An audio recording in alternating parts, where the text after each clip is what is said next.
Hi, everyone. Welcome to today's edition of Cooking with Kole. My name is Andrea Castillo. I'm a librarian at Beatley Central Library, and we're very excited to once again host Kole, and I'll give him the floor, and he'll introduce what he'll be making for us today.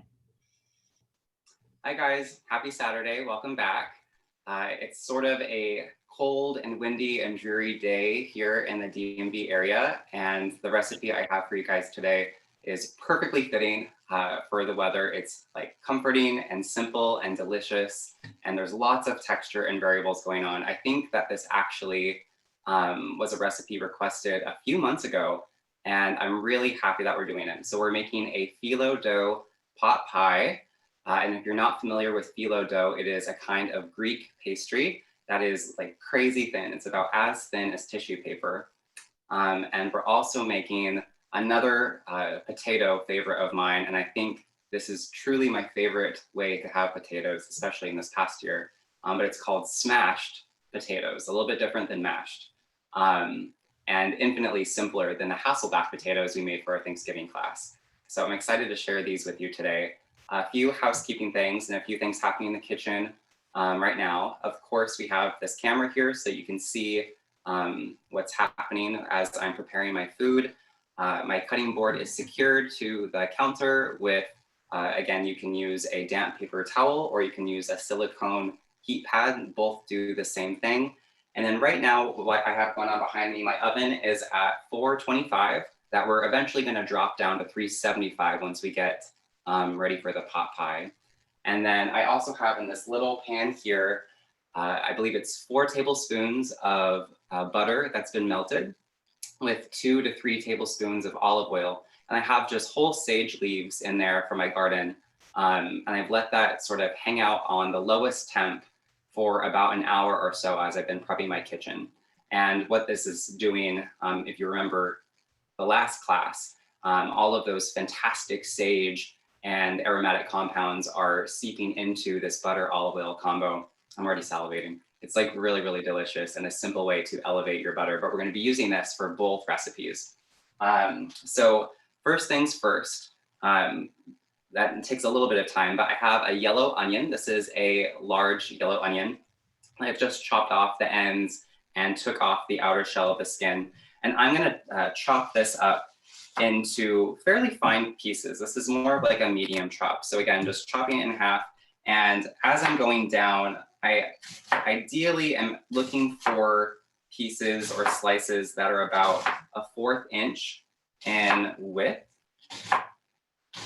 And I don't know if you can see on this camera, but I'm not going straight down. I'm sort of, as I'm going down, pushing slightly forward to help with the tension of the onion itself. And I'm going to do the same thing just on the outer edge. It gets a little bit trickier this way if you've ever chopped an onion, which I'm sure all of you have by now.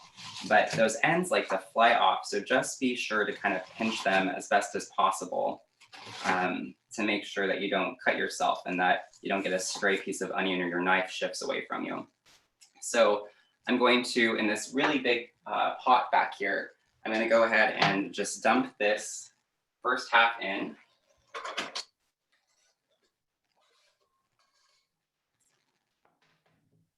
Turn this up a little bit. And I'm going to do the same thing to this other half of the onion. So one thing that's really important when making pot pies, especially from scratch, is you're looking for uniformity in size. And the reason that's important is you'll make sure that everything is cooked really evenly and at a consistent temperature. And I find specifically with vegetables, since there's so much water content in them, the smaller chop size really is the better. Sometimes, and it depends on how you like your pot pies. And the good thing about this one is it's customizable. But when you chop veggies in particular, in a smaller size, there's more aptitude for that moisture to release out when it is cooking on.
I'm not sure what happened. Did I lose you guys? You're back now. Yay. Oh, sorry about that. My No goodness. problem. The fun of a live program, eh? It's a real live show. Technical difficulty. Sorry, guys.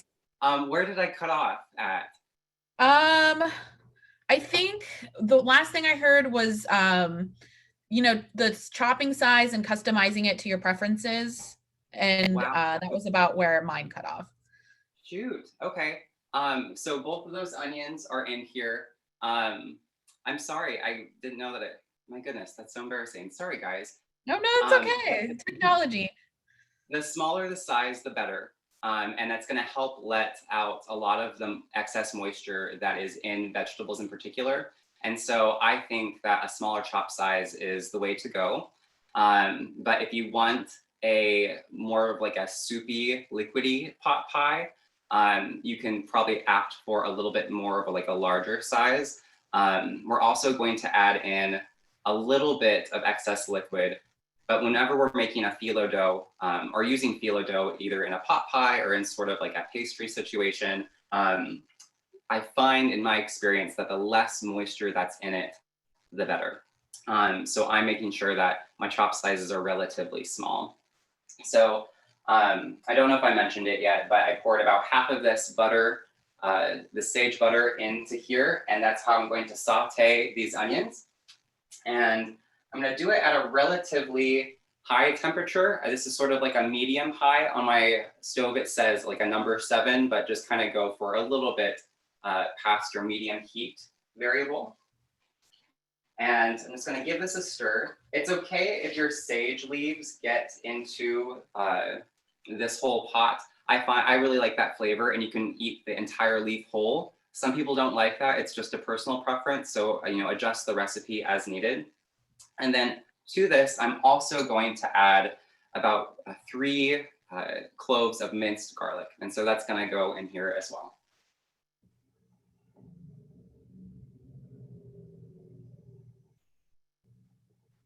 And Kole, I had a quick question. You said 1/3 cup of the sage butter?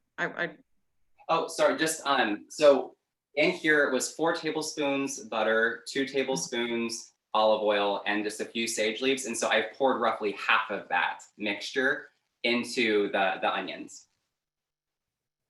and the garlic that are sauteing. And so I'm going to save the other half actually for this next step of making the smashed potatoes. So hopefully that answers that. 1 second. So I have here just a baking sheet that I've lined with tin foil. And before the class started, what I've done is I've taken some red potatoes and I've boiled them until they were soft. And depending on the size of potato that you get, the bigger the potato, you probably need to puncture it a few times with a fork, which is what I did. And the size, what we're looking for is ideally no bigger than 2 inches. And these are personally just like a little bit bigger than I ideally would want, but this is what I could find at the grocery stores I went to. And so what I'm going to do quick is give it a light drizzle of olive oil. Fabulous. And just put on these potatoes. It couldn't be more simple.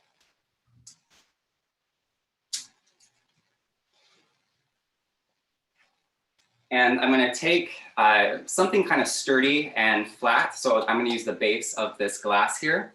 And I'm going to just press down on the potatoes until they're smashed and about a 1/2 inch to 3/4 inches thick. Anything thicker than that and the bake isn't as ideal. And so I'm going to space these out as best as possible so they're not crowded in one localized area. And so you can just see it is honestly really fun to do. You're just smashing it down, and I'm adjusting them so that there's some, because they're going to continue to expand on the tray itself.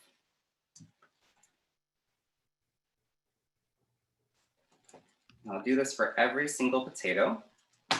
So what is fantastic about these is because they were previously boiled to where they're soft enough to mash, the insides are going to retain their moisture because of all the excess moisture that came in from the boiling water. So it's not gonna dry out or anything. Oh, Cole, I'm sorry. It looks like your camera that's the close up on the food is not working. It may not even be on the meeting right now. Oh shoot, you guys, I'm so sorry. Let me tackle that quick.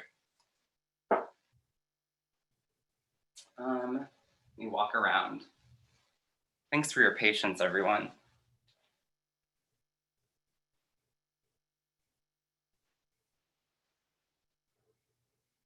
I think the results will be worth the challenges, so no worries.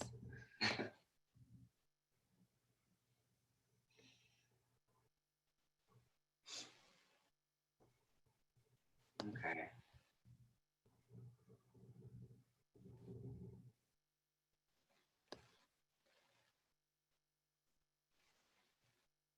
All right, there we go. Sorry about that, guys. All right, so I'm giving the onions a light stir. Is everything good on that camera end? Yes, it looks like the secondary camera is working.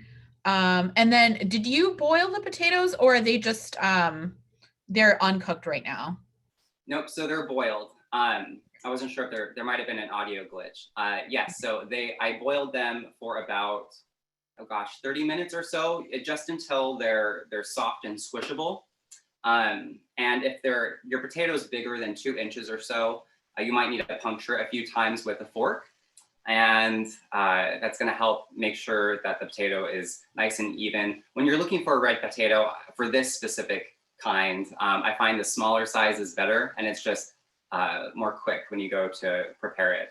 But yes, they're all boiled, and I've just mashed them down on here with a little bit of olive oil. And then what I'm gonna do actually is pour the rest of this butter, the sage butter, onto here.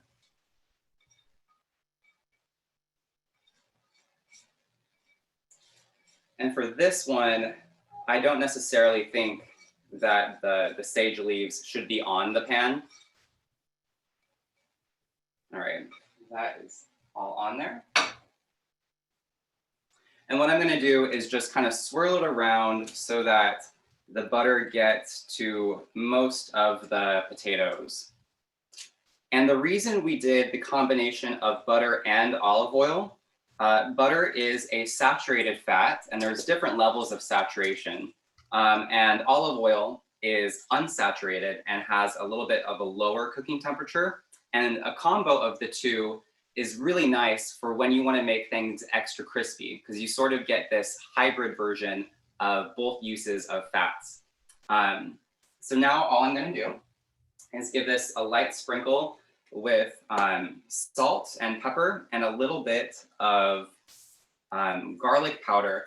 And just do this to your own preference. Some people like things more seasoned, some people like it less. So this whole recipe is really customizable and simple. I'll do just a little bit of garlic powder. You could do fresh garlic too, but like when you're in a pinch, this is something simple and easy. So this is gonna go in the oven at 425 for 15 minutes, and then we're gonna take it out and sort of flip it like a pancake and put it in for another 15. We have a few questions from the chat.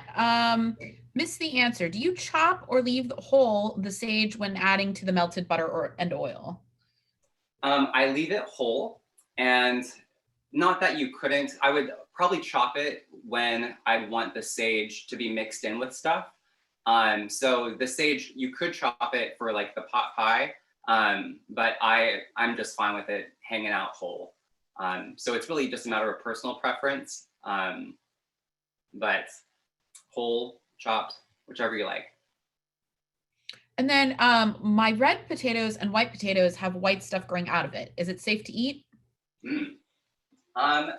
People have varying thoughts on whether you can eat it or not. Essentially what's occurred is the potato has been in contact with like a warm temperature and a combination of that and moisture. And so what this has cued into the biology of the potato is that it's starting to sprout and like enzymes and starches on the inside are breaking down, and they're using that to turn into essentially like the plant of a potato. And so it's rooting and trying to sprout and do all this stuff. I personally think that's fine, but that's a clue that your potato's on its way out. When your potatoes, and actually a great example of this, I've just had these hanging out up here. Is this kind of what it looks like? Can you see on this other camera where these things are coming out of it? Maybe, yeah? No. So you can break those off, but you'll notice that when your potato has those little nubs growing out of it, that the texture isn't as stiff and firm. And so what would happen is if the potato were continue to hang out in an environment that's warm and moist, it's just going to continue to degrade and get mushy. So it's not like the best quality potato for cooking. It's still usable, but I would say when those little nubs turn like even slightly green, and you can also feel it in the texture, they're almost like, not mushy, but they're like pliable. That's when it's probably not great to eat. It's not necessarily that it's unsafe, but the texture of it is like not awesome. But that's a good question. And why don't you pour the butter over the potatoes? So I did for the most part, and then because there wasn't a whole lot left, I used most of the butter into this onion thing that's cooking. I just gave it a light swirl. So what's going to happen is in the oven, the butter is going, because of the heat, the butter is going to continue to melt and disperse along the bottom of the potatoes. Ideally, you could drizzle it over all of them. I just unfortunately ran out of enough butter to like do an even drizzle.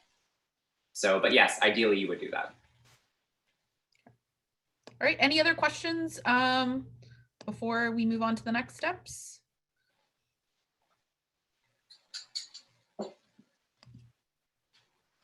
So while we're talking about potatoes, I'm going to continue to chop stuff. These are Yukon Gold potatoes. But before I cut anyone off, did anyone else have other questions? Let's see. Oh, and then as far as this, my understanding is we had asking about posting the video and or the recipe. My understanding is at least that we do hope to post the videos online, and I'm not sure about the recipes.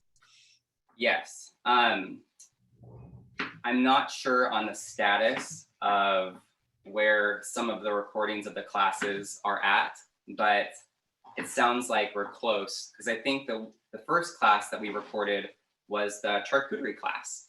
And so from what Ruth has conveyed to me, that's fairly close to being done from what it sounds like.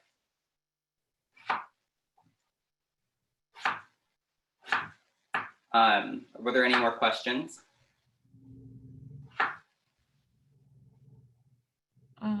Let's see. Repeat the timing, please. The timing of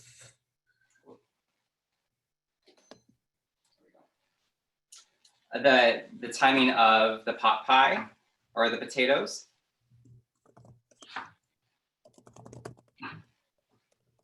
Is that right? Looking for some clarification. Let's see. I'll just repeat it for all of it. So the potatoes, the smashed potatoes, are in the oven at 425 for 15 minutes. And then after that, I'm going to take them out and flip them so that you get this really fantastic crispy texture on the outside. And you'll see what I mean in about 15 minutes. For the pot pie, we're just not there yet, but we're going to lower the temperature to 375. And it's going to hang out in the oven for about 45 minutes, but we're just not there yet. So the reason we're using Yukon Gold potatoes in this pot pie is it's more of a waxy potato. And what I like about that is it retains the size and the shape of like how you chop it and how you prepare it. So if you were to use something like a red potato, which is sort of a mixture of like a waxy and a starchy potato, the red potato is going to break down a little bit and get overly mushy and soft and just kind of potentially dissolve away depending on how like long you cook it or for how fine you chop it. And so what I like about Yukons is they're a little bit more forgiving and they retain that shape and the bite. If you used something like a russet potato, those brown potatoes in your pot pie, it would still be good, but there's potential for that potato to kind of turn to mush in your pot pie. So I always like using Yukon Golds for something like this. I wouldn't necessarily use these for mashed potatoes because the texture is, it's more of a waxy than sort of like this smooth finish that you're looking for. And I'm chopping these fairly thin. It's about the same size as the onion that I did. They're about 1/4 inch strips, and I'm just going back and forth. And you can see roughly what size I'm doing. It's not terribly big, but we're given these, we're cooking these with the onions as well, the onions and the garlic that are in there. I'll plop them in right now.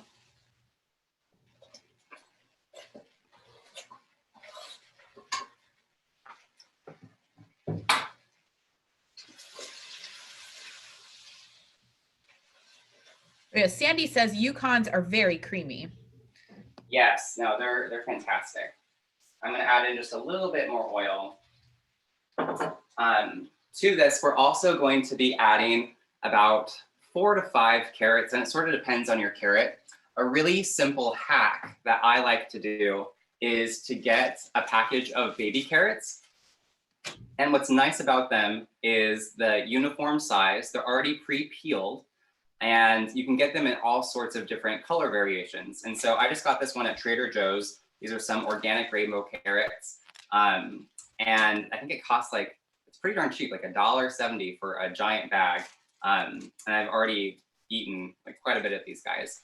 But the cool thing about rainbow carrots is, of course, like the variety in color, but you're getting all of this extra phytonutrients and nutrition because these colors aren't normally presented in a carrot, and like we don't always get, we don't always purchase rainbow carrots. So I think it's a fun way to elevate, of course, the nutrition, but also the color of your pot pie. And you can see in this one, the purple ones are my favorite. The outer edge is this like beautiful violet purple, and the inside is yellow. And it's just so fun to cut open a pot pie that's already going to have this really interesting texture. And then you have all these variations of color inside of it. So I've chopped these up to fairly small sizes, and I'm just going to plop this in there too. Do the colors impact the flavor of the carrots? Not terribly. I find it's fairly muted. The starches in a carrot are really pronounced, and a lot of times the beta carotene and the particular starch that's in there has a really mild flavor. It doesn't really affect the flavor at all. What might happen is if you use like only purple carrots or even red carrots, some of that color will leach out into the sauce that you'll have with it. And so it could give your pot pie or whatever you're preparing with rainbow carrots a little bit more color. Don't let that freak you out. It's totally normal. And just consider it like a lucky surprise. It's not going to change the flavor. So I'm going to give this a stir. And the reason we want to do the potatoes and the carrots probably first when we're adding them, or one of the first ingredients when we're adding them to the pot, is they're going to take a little bit more time to cook, and we're trying to break down a bit of like that dense starch before it goes in the oven so that we have a faster cooking time. This is optional. This whole pot pie, like you can customize these ingredients really however you want. I've been like looking at ingredients for like how to do this pot pie for a while. I know what I like, but I wanted to like try to step up the notch of this as much as I could. And so you can like add in sun-dried tomatoes, you can add in all sorts of fun ingredients. But if you like mushrooms, I love adding in sort of a fancier, or not fancier, a more flavorful kind of mushroom. And my two defaults are shiitake and cremini. And what I like specifically about shiitake is the like umami flavor and sort of that savoriness is really rich. And so I love defaulting to shiitake. Just make sure you give your mushrooms a light rinse to get off any of the dirt or debris that may be on it. And also keep in mind, if you're using shiitake mushrooms in particular, that the stems are not edible. And so you have to cut off the stems. Where something like a cremini or a portobello mushroom, I believe those are edible, so you don't have to worry about it. But yeah, it's just a really fun way to add in some texture and some of that savory umami into your pot pie. And so I'm just chopping these really thin into semi-bite-sized pieces. And we forget about too, that even though it doesn't feel or look like it, mushrooms actually have a pretty good chunk of moisture inside of them because they're so spongy. And so this is going to just continue to add more moisture to the pot pie. And if you remember, I mentioned that that's not necessarily in this particular recipe something that is ideal. And so you would want to cook this down as much as possible to release out a lot of that moisture. And another thing that I actually forgot to do is if you add in salt to this, salt is sodium is a kind of ion, and that's going to help release out a lot more moisture than you would normally. And so I'm going to do that now. I forgot to.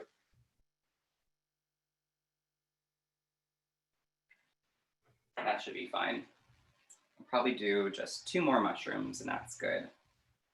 But cremini, if you haven't had a cremini mushroom, they're sort of like this cross between, at least on my palate, a portobello and a shiitake. So if you're looking to expand your mushroom selection, that's a very mild, simple one to go with. So I'll just add these in. I don't think I'm forgetting, oh, I am forgetting some stuff. To this, I'm also going to add 1 cup of peas. These have been frozen and I just thawed them as I was prepping in the kitchen this morning. And so I'm gonna give these a toss in.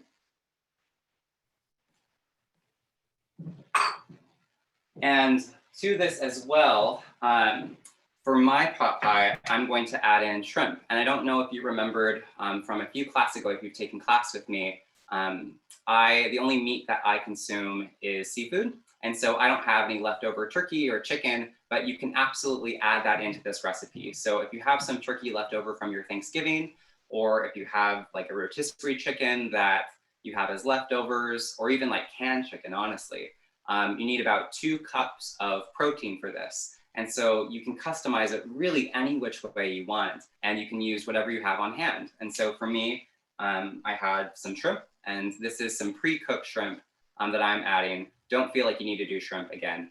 Turkey, chicken, really anything will do, as long as it's 2 cups and that it's pre-cooked. And I'm just gonna toss this in now. I have a question with shrimp. Do you really need to pre-cook it if it's going to be in there for 45 minutes?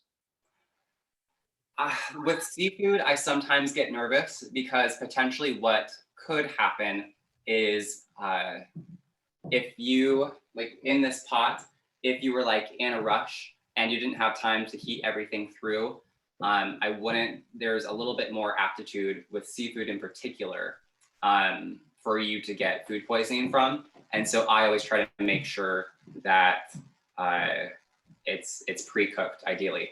And they sell those like bags of like, pre-cooked like cocktail shrimp, and that's totally fine. So with this, there's lots of flexibility with the shrimp in particular. But something with chicken, like you wouldn't put raw chicken in a pot pie or like raw turkey.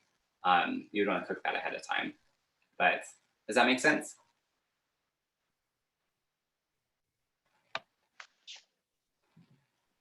Okay, cool. Okay, so to this, I'm going to add in, there's lots of options if you saw the recipe, but ideally in a pot pie, sorry, just checking the timer on my smashed potatoes.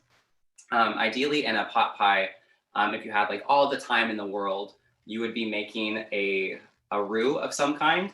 And a roux is basically a mixture of melted butter and flour that you cook on the stovetop for a little bit. And I believe it is 1 part unsalted butter to 2 parts flour. And you wait till that sort of has a light nutty smell. And there's sort of like this bubbling, foaming thing that occurs with the butter and flour. And then once that occurs, then you can pour in some cream or some stock, and that will thicken up over time as it's like cooking on the stove and evaporating. But we don't have like 2 hours to do the class. And so this is like a really simple fix that you can do. In your cream of whatever you're using, there's cream of potato, cream of celery, cream of chicken, cream of corn. It's basically the same base ingredients with just an added main flavor profile. And so this is just cream of potato, since this is sort of like a tomato heavy soup. I've also used cream of celery. That is just like next level phenomenal. It's super yummy and savory. But I'm gonna plop this in there because I don't have time to do a roux today.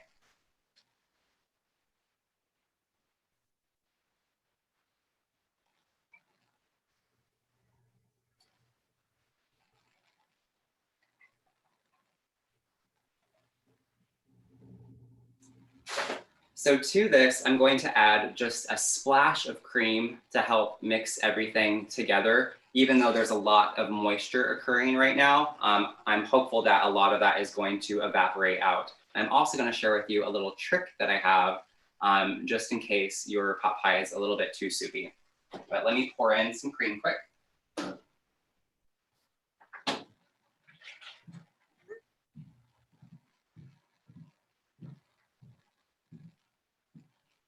And so with this variation of pot pie, since we're using a phyllo dough, I probably wouldn't do more than a 1/2 cup of liquid. That's sort of like the max amount that I would add. Ideally, it would sort of hover around a 1/4 cup. And that, in my experience, is a good even amount.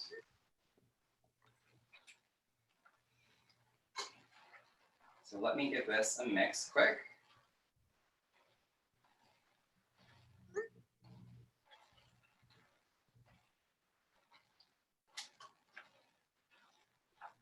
So also to this, I'm going to be adding in 1 teaspoon of thyme and also a 1/2 teaspoon of celery salt. And so I'm gonna go toss this in here. And also add in some salt and pepper to taste however you, whatever sort of flavor you're looking for. If you like things that are really peppery, like I do, like really go crazy with it. Sometimes it's fun to add in like a handful of chili flakes if you want a little bit of heat in there. That's a good time. But hang on 1 second. I'll give that a mix. But so far, do you guys have any questions? We do have yes. This is a question about using like your cream of blank, and you're using something like Campbell's or something pre-made, right? Because this is instead of your time-consuming roux, correct? Correct. Yes. Okay. So anything, like, it doesn't have to be Campbell's brand. That was just what was available at the store. But as long as it's like cream of something, you know what, I'm glad you said that. What I forgot to mention is some of the starches in the cream of whatever you're using act as similarly to how the roux would act. I believe there's a kind of modified starch that a lot of times is in those cream of whatever it is that you're using that's going to help aid in thickening that up. You can also add in a little bit of cornstarch or tapioca starch to like expedite that. If you have some moisture, that works too.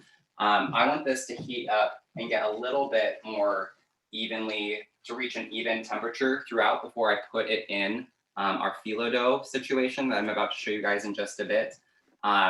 But there's also what I like about using, like if you're in a pinch with the cream of whatever, there are a variation of phospholipids in there. And a phospholipid is a kind of molecule that is able to hang on to something that is fat soluble and something that is water soluble. So there's sort of this unison that happens where something that is a fat and something that is a liquid are able to hold hands. So it's sort of like the bridge that connects those two. And what's fun about that is that there's a mouthfeel that you have that's really even and creamy. And there are different ways that you can achieve that. A lot of times it either comes from soy or sunflower lecithin, but we're getting like real technical in like the canned food ingredients world. But cream of whatever is just a simple, easy go-to if you're in a pinch. But if you want to, you know, take a little bit more time, now you know how to make a roux. It just takes about like an hour or so longer, depending on how much you're making. So yeah. And then the part of that question also included stirring. I have seen you stirring throughout, but how much?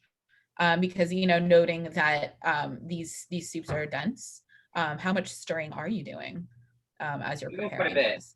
So there's, and I'll show you. Let me get a hot pad quick.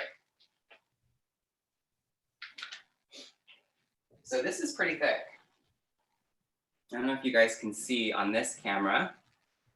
So this guy is, it's very thick. Like there's no liquid that's seeping around in here. But what's gonna happen, did you guys see that all right, by the way? Do I need to show you again? Good. Good, okay, awesome. So there's still gonna be moisture that is going to present itself and come out of these veggies, especially as they hang out in the oven. And so just because we're not seeing like a soupy situation occur right now, doesn't mean that after like a certain point in heat, that more liquid won't actually come out. And as we cover our pot pies, that's gonna trap in some of that moisture. And so we need to release it in some capacity. And so one way that we've sort of just talked about is with the aid of a roux, where like, no matter how much liquid is released, eventually as it like cools to room temperature or cools to a point when we're done cooking the pot pie, there'll be sort of, it's more congealed and it's more of like a thick sauce, where while it's in the oven, it's probably not in that state because of the heat. Another cheat that I like to do is just to take a few simple handfuls of white rice. You can use jasmine rice, sushi rice, whatever you have on hand, but a white rice is probably simpler than a brown rice. Or even like those microwave instant minute rice. If you have that, that's a fantastic way to go. Just sprinkle that in, and any excess moisture that is released from your veggies is going to come up and saturate your rice. And then now you have like this fluffy, not too soupy pot pie, which is fun. So those are my tricks that I like to use if there's too much moisture. But I like stirring it again, just to make sure that I'm help facilitating even heat. Because right now the heat source is just coming from the base. And since it's so thick, I want to make sure that everything has some contact with the stove in terms of heat. Does that answer Sandy that? also mentioned that you could use potato flakes, kind of, I guess, as the similar concept to using the rice to soak up the moisture. I love that idea. That's fantastic. I'm gonna try that out in my next one. And then we've gotten some requests for the written recipe. I know I sent out the ingredients and I don't have a copy of the written recipe. That's certainly something we can follow up on and check on. 1 second, I need to set this somewhere. My smashed potatoes are done on this side.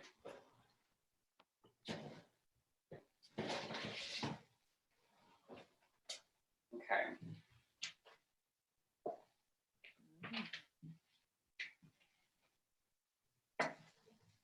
So what I'm gonna do,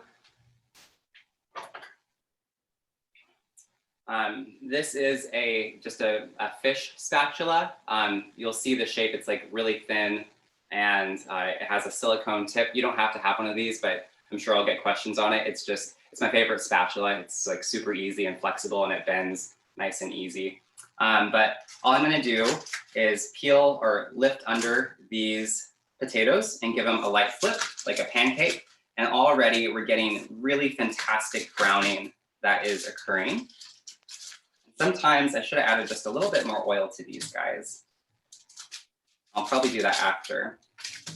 but you can see that they're getting really crispy. And they still have lots of moisture in them, which is fantastic. They like to slide all over.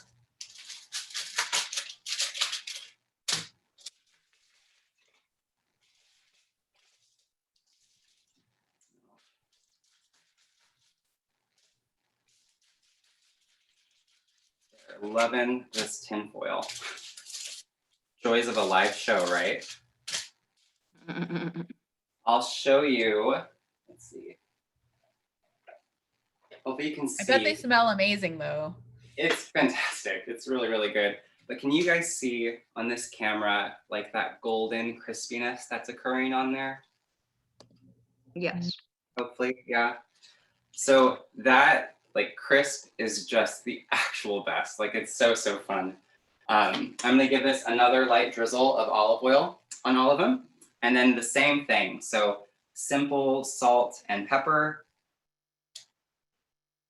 And they go back in for 15 minutes and then they're like done, which is really, really fun and simple.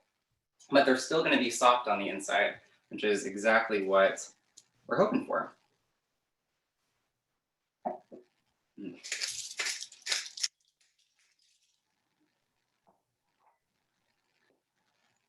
I sort of feel like there's like one-man musicians where they have like a harmonica and like a tambourine and a guitar and they're playing everything at once. There's so many moving parts happening here.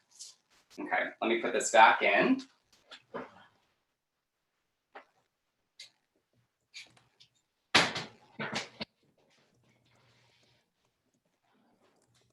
All right.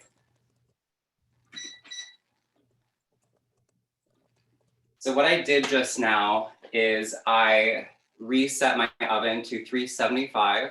And the reason is because I'm about to put in my pot pie and the temperature in that oven for the most part is it's still right around 425.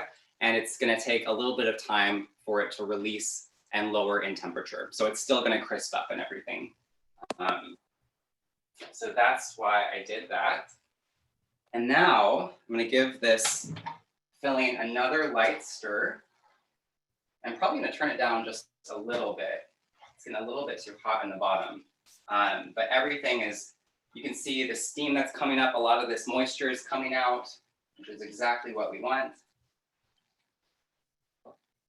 So we're gonna work with our phyllo dough. And this is such an interesting and curious dough. Again, like I mentioned, it is paper thin, less than that, it's tissue paper thin. And it has an apt to dry out really easily. And so I've covered most of my surfaces of the phyllo dough that I have laid out here with a moist paper towel. And so in the recipe that was sent out, if you saw it or not, what you want to do is when you're using phyllo dough, you buy it frozen and it's spelled two different ways that you'll see. Traditionally, it's spelled Phyllo. But the one that I found was at Whole Foods and they spelled it Phillo. So both are used. I'm not entirely sure what the variation in spelling is or where that comes from. But when you want to use it, you'll transfer it from your freezer to your fridge for about 8 to 9 hours. I always just do it overnight. And it can hang out in the fridge until you're ready to use it. And then it probably should hang out in room temperature in its plastic package for at least an hour, probably 2.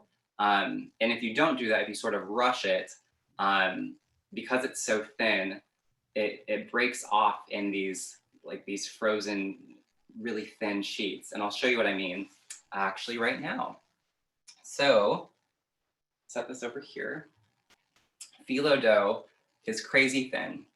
It is, oh my goodness.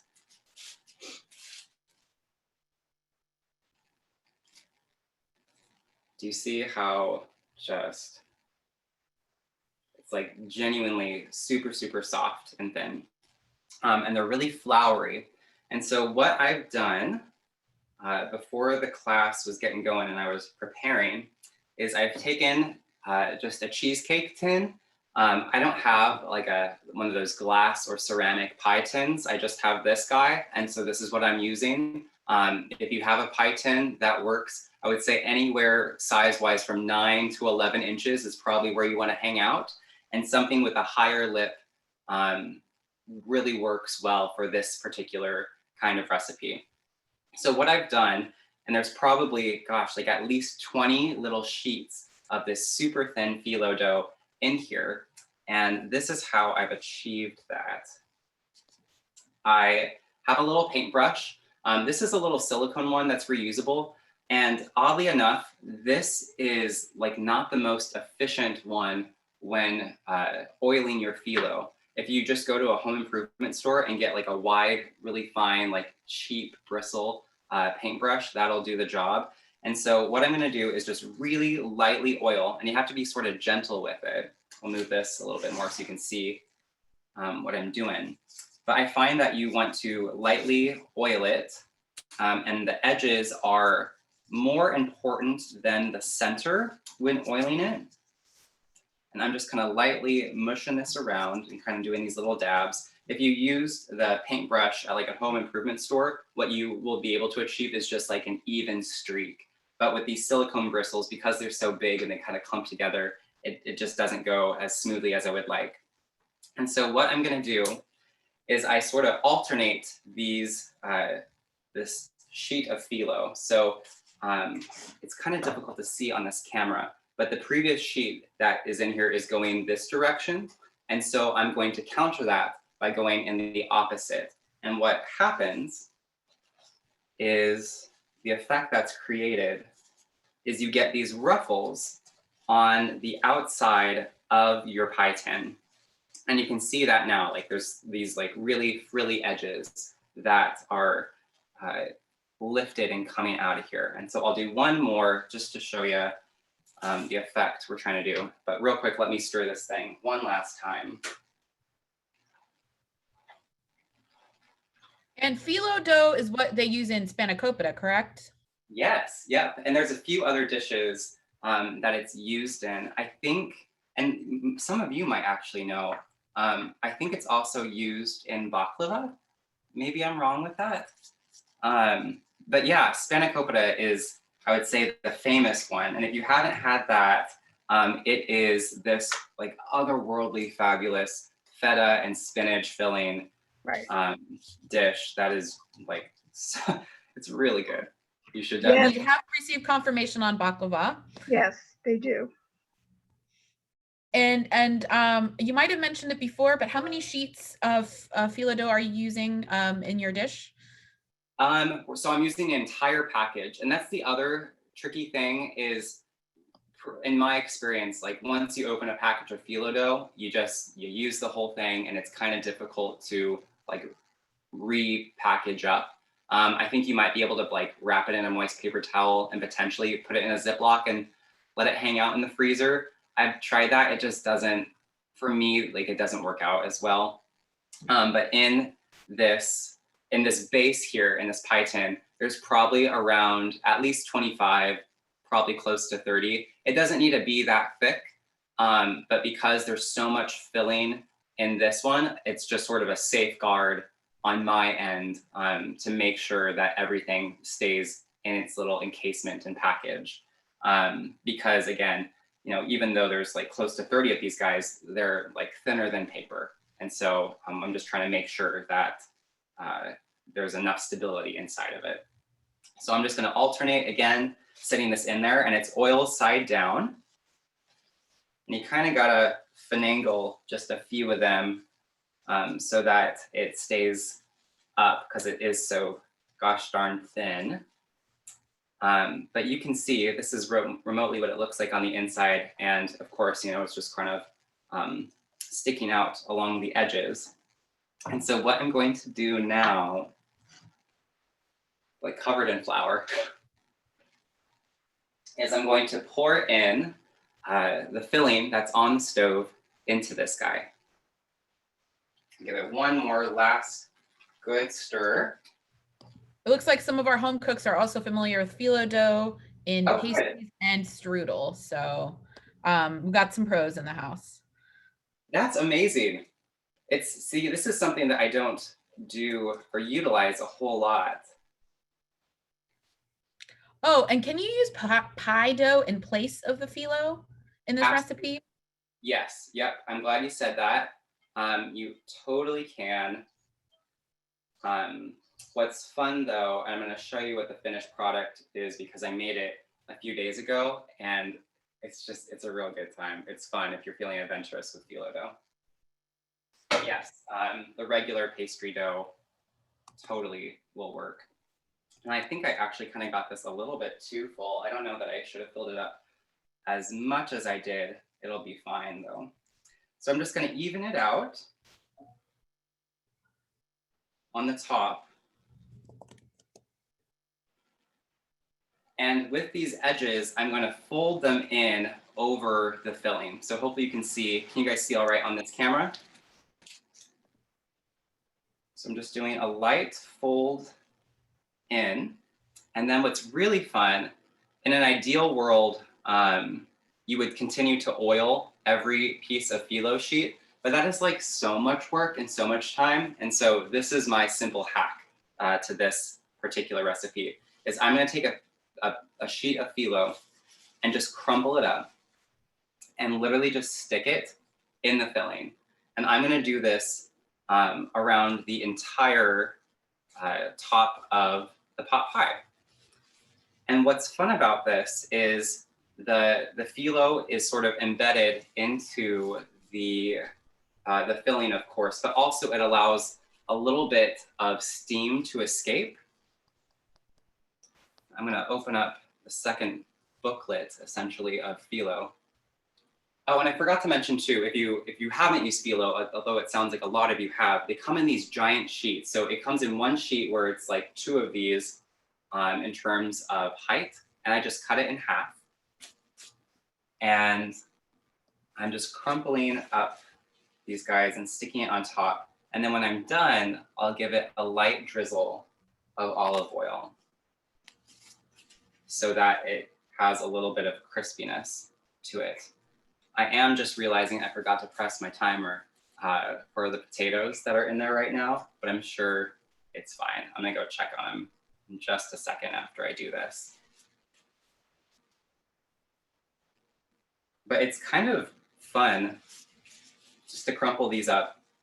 And how this will bake is it's gonna have a really fantastic crispy texture, but because they're so paper thin, it just flakes off in your mouth, and it's like you have the crunch there, but it's really light and airy, and it could not be more simple. I'll probably do just one more for good measure. And you don't want them too high in the air. I find that like if they're too tall, the tips get kind of burnt. And so something a little bit more low sitting works out really well. Okay, that's good for me. I'm gonna rinse off my hands real quick.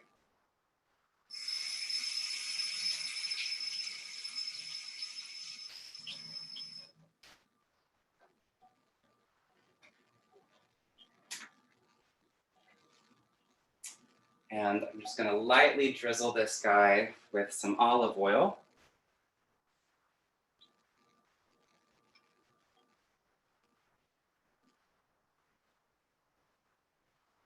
Cool, delicious.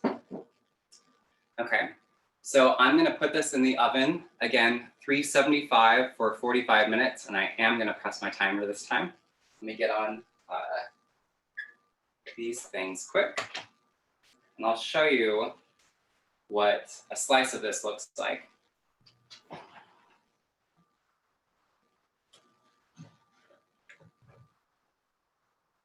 Oh, Cole, if you're using the pie crust option, do you have to adjust your cooking time? Say that one more time, sorry. If you're using the pie crust versus the phyllo dough option, do you adjust your cooking time? Potentially. My gut tells me it's probably right around the same. It depends on how much oil content or like fat is in your pastry. If you do a higher temperature, it's gonna like brown and cook really fast. So you wanna make sure that your insides are You know what, I would probably just say if you're buying the pastry, just read the package and let it follow those instructions just because it's so unique. But yeah, my suspicion though is the same temp and time will probably do. So these are the smashed potatoes. You would just plate these up. And oh, we have somebody who wants to make sure that you set the timer. Oh my gosh, you guys are so good. Thank you for saving my life. Even the most hilarious part is I was like, oh, I'm not gonna forget. And then I did. Oh man, I just have too much fun with all this, really. But you can see how crispy these guys get. And they're still, like even now, they're still so moist on the inside. And you have this really fantastic crunch on the outside. And let me get out sheets of phyllo dough. Set that there.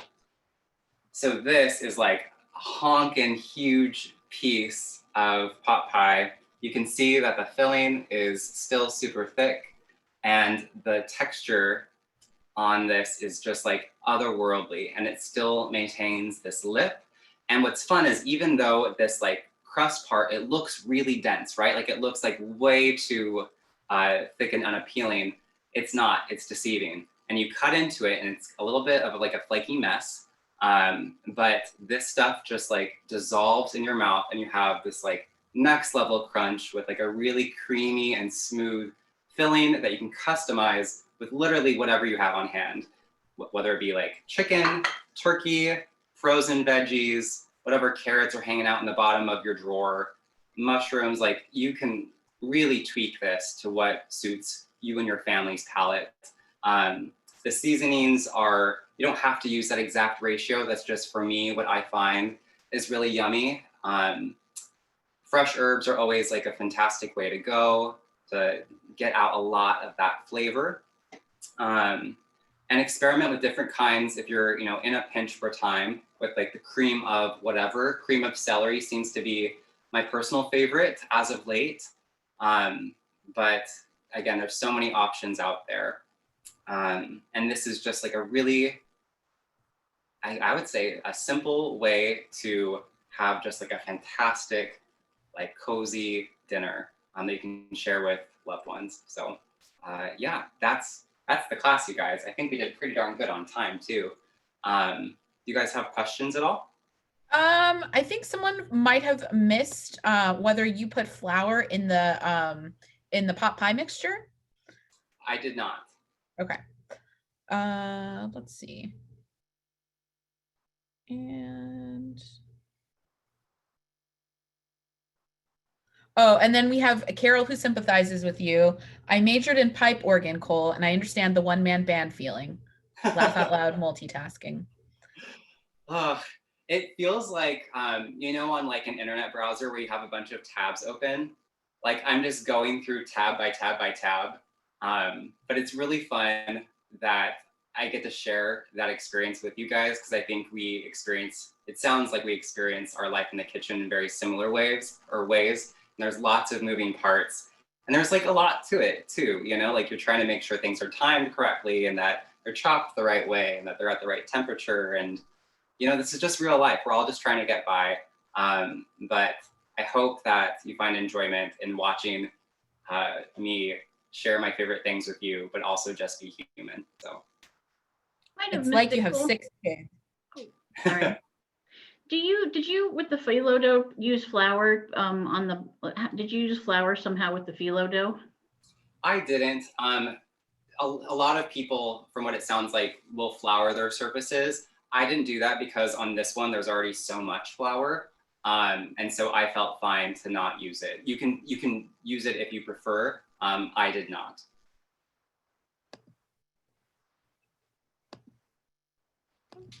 Donna says, I love the class and look forward to each one. And I think that feeling is probably pretty widespread in this class from past comments that I've read. So we have a good time. It's so much fun to have you guys too. And people are looking out, making sure that you turn your timer on. So there's that too.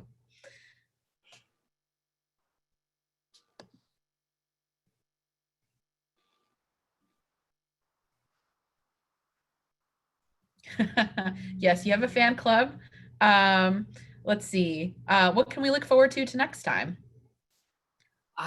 So, well, let me know what you think, because what I've been looking at lately, I don't know why, but like breakfast items seem like a good time. I'm debating between like eggs Benedict and like spinning that in a curious way, or like trying to do something with an egg, because there's so many ways to spin it. I think there's 101 ways to prepare an egg.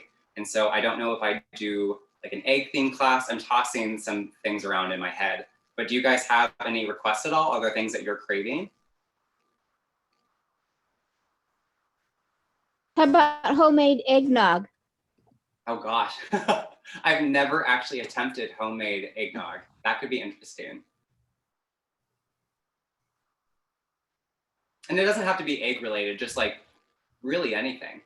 We do have a request for deviled eggs. Okay. That could be a fun one.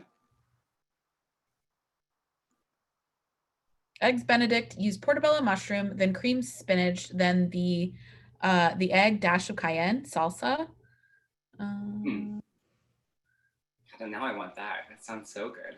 And then possibly an egg casserole or something like an omelet, or something combining egg and cheese. Or egg casserole for breakfast that can be made the night before. You guys are so creative and ingenious. Oh, monkey bread also. Oh yeah. Salsa and eggs. Oh yeah, like huevos rancheros, totally. Carol says, I like Cole's ideas because he pulls us out of our comfort zones. Homemade French toast. That's so funny you say that. We are trying in our house to perfect a using babka, like a chocolate babka bread for French toast. We're playing with textures, but I want that specifically to be a class. Oh. That in itself is so good. Nut bread. Mm. A simple fish dish that's quick and easy. Yeah. Oh my gosh. Yeah. In general, since you guys are on here, how do you feel about swordfish? Yum. Okay. Yum. Yes. There's we're really, when we prepare fish here in our home, we do a lot of sesame crusted things, and it is like the actual simplest thing to do ever. That I'm gonna write that down, or actually, could you? No, I'll just write it down quick. Just bear with me 1 second. Most people are on board with swordfish. We have one for no, and we've gotten a few requests for salmon also. Okay. It works for both, so that's totally fine. Baked avocado eggs. I don't know what that is.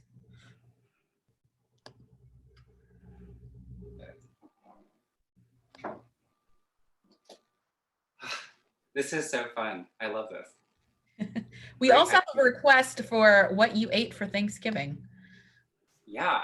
I used a lot of the recipes that I had for the previous class. My mom makes our like just classic like family recipe for mashed potatoes. We didn't do the Hasselback, but it's sort of adopted into a tradition where I prepare a cauliflower mashed potatoes. And my favorite way to do it is I'll take some cauliflower and also a celery root that is like a medium chop, and I'll simmer those in some veggie stock or some sort of stock until they're nice and soft and pliable. And then I drain that out, and you essentially just mash them up with some butter, some cream, and a various like slew of herbs.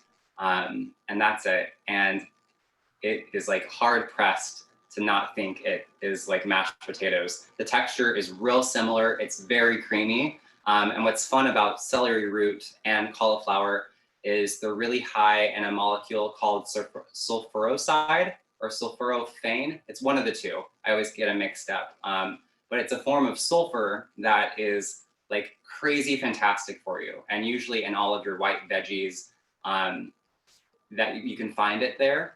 And it's quoted as being anti-cancerous because sulfur is really preventative in that arena. And so it's just a fun way to, a little spin that we have on our Thanksgiving. But of course we did the regular turkey and stuff. But I just get so full off the sides, like really just some mashed potatoes, corn, beans. I mean, that alone, whew, you know, like that'll fill you up. What was your protein since you are vegetarian? For that one, I didn't do it. I ate so much mashed potatoes and beans that like the protein didn't happen in that one. Well, beans have protein, yes. Yeah, there's some there. But I really went crazy on the mashed potatoes. Egg in a basket is another request from the audience. Ooh, I haven't done that one in a long time. Kind of like that.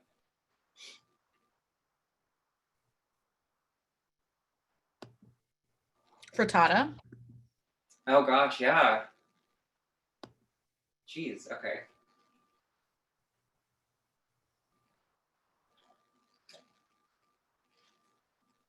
Well, I would say this is plenty of content. I'm gonna have to, now I don't know what to choose. Oh, and there was a request for a baked avocado egg, which I personally am not familiar with. I don't know if anyone would care to explain what that is. I think I have it right. You take an avocado and you have it, pull out the pit, and you can cook an egg in the avocado and you just put it in the oven. The texture, I've only made it a handful of times. I don't know that it's necessarily my fave, but it is unique and just interesting. The mouthfeel of like hot avocado is really curious. But I think there's a few different ways to spin it. What's happening in the comments? I can't quite see all the way. I'm only getting Let's see. Carol, which do you mean? It says we call that by another name from a Shirley Temple movie. I don't know. I don't know if you were talking about eggs in a basket for that one. And then someone says, I like the unusual, which Kole chooses. And Carol agrees with that comment.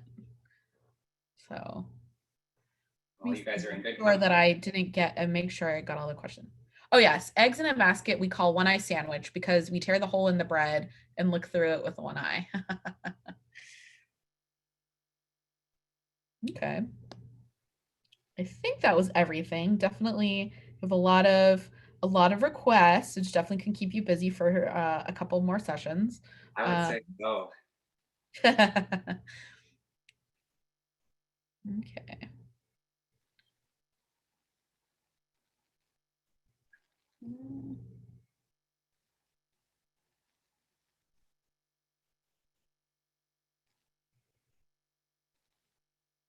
And the next class is in 2 weeks? I think so. I'm not sure. What date would that be? The 2 weeks from today would be the 19th. 19th. That sounds right. Okay. We'll have to double check. I know that there is this month because of the holidays. I think that there's a break, or there might not. I forget. I'll have to look at an email. I feel like the 19th sounds right, but just stay posted because I'm not sure if that's 100% accurate or not. Yeah, because then the one after that would be January 2nd. Right. So, and then someone says we do have a on the 19th, but you know, just double check on the library's website and we'll make sure to send the emails out and everything if you've signed up. So stay tuned. Oh yes, we've had several requests for written recipes. I don't know if that's something we have or something we can do. I know I only have the ingredient list, but I don't know what's possible. But if not, hopefully we can get these videos posted so that you can also review that way. Yeah. I know I need to talk with Ruth or maybe with you guys at the library a little bit more. But we were chatting about like a potential way on doing that. But yeah, stay tuned. We're figuring it out. Yes, exactly. Stay tuned. It's a live show and it's also a live process, but we'll make sure to get everything to you all as soon as we can. And thank you for your patience and thank you for your enthusiasm and support. It's always a lot of fun, at least on my end too, to to help host these as well. So I'm glad that Kole is able to join us 2 weeks after 2 weeks. Yeah. So Kole. Hi. Hi, I'm Ashley. I just had a quick question as we're wrapping up. So I don't see well. I did see a little bit of your setup and a little bit of movement. So therefore, I had a question. What is your setup in the kitchen in terms of like, do you use electric appliances? Are you using like a general skillet on the stovetop? That sort of thing. Yeah. Can you describe? You bet. So I'm in an apartment and I didn't really have a whole lot of say on like the kitchen setup. And so this is just an electric stove and it's black stove tops. It's not gas or anything. Sometimes with gas, there's a little bit more of a variation in temperature. If you're like baking something in the oven, it's a little bit trickier to get it, I think, exact on there. But that's, so like with any of these recipes and these things, it's really important just to like keep an eye on your meals as you prepare them, because there's going to be a little bit of variance and variance in intensity with how you're conducting the heat. So like a medium heat on my stove could be potentially a little bit different on yours. The same thing with an oven.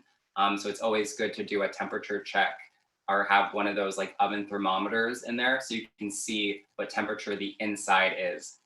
I don't know the exact process for every oven, but there's a way to calibrate your ovens to make sure that when you set a temperature, that it accurately reads that time when there's the oven thermometer in your oven. And so I think that's always a smart thing to have on hand, because just because you set your oven to something like 375 doesn't necessarily mean that it's registering that on the inside. And oven thermometers are really simple and easy to get. But otherwise, in terms of setup, I mean, I believe it's called a galley kitchen. Like it's just a counter here, and then there's hardly any counter space back here. It's just my sink, my oven, and then the fridge, and that's it. Oh, okay, simple. So are you saying you have an electric oven too, and an electric stove? Correct. That's what I thought. Okay, just clarifying, as it did look electric on the stove, but I wasn't positive. So thank you. I have that at my house as well. So thanks. Yeah, you bet. Good to know. Thank you for Donna to mentioning this. We have there is another library program, not hosted by Kole, but I'm sure it's just as, or that you might enjoy it if you do enjoy Kole's classes. It's a class on baking for holiday gift giving, and you'll be learning how to make Italian almond cookies. I have included the link in the chat, and you'll need to register like you do for these. And then the listing does have the ingredients there, and it will be tomorrow afternoon at 2 p.m. That sounds like a fun class. Yes. All right. Any other questions before we wrap up?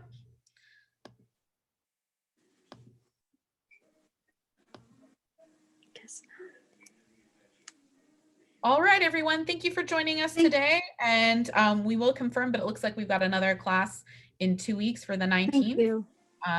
Thank you. Thank you. Thank you. Thank you, everyone. Take care. Thank you. And yes, if our programs like this are funded by the Friends of Beatley Library, so if you want to share your support, please check them out.